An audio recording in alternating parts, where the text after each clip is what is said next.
Recently, the IU Tailgate Tour made a stop in Jasper. Among the guests, IU head basketball coach Tom Green, legendary broadcaster Don Fisher, plus new IU women's basketball coach Kurt Miller. It was Miller's first season at the helm of the Hoosiers. He talked about this past season.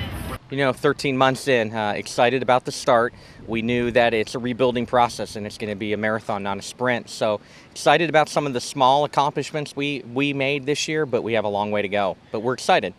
What was the biggest thing you guys had to do? Was it a culture change, or what was it on the floor that you guys had to take care of? Absolutely. Biggest thing was the culture change.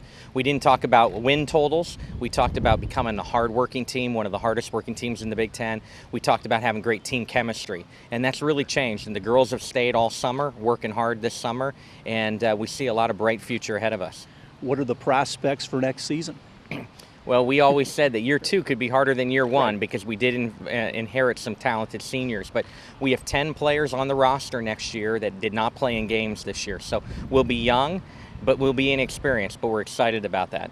With the Big Ten realignment, you bring in a pretty good basketball program in Rutgers. Your thoughts about the realignment, bringing in Rutgers and Maryland? Yeah, great to have in the conference here soon with Maryland and Rutgers, two power women's basketball programs. I'm not sure another sport has affected more than women's basketball.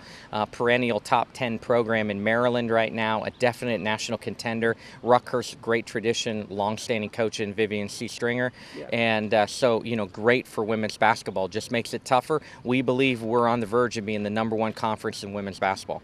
After all those years at Bowling Green, what appealed to you about the IU job? Well, always thought myself as a Hoosier, always thought the Indiana job was a sleeping giant, had really believed that it could be once a very special place, and proud to be a part of the Hoosier Nation now, but we got a marathon still in front of us of rebuilding. That's IU women's basketball coach Kurt Miller. We'll have more WJTS ET news right after this.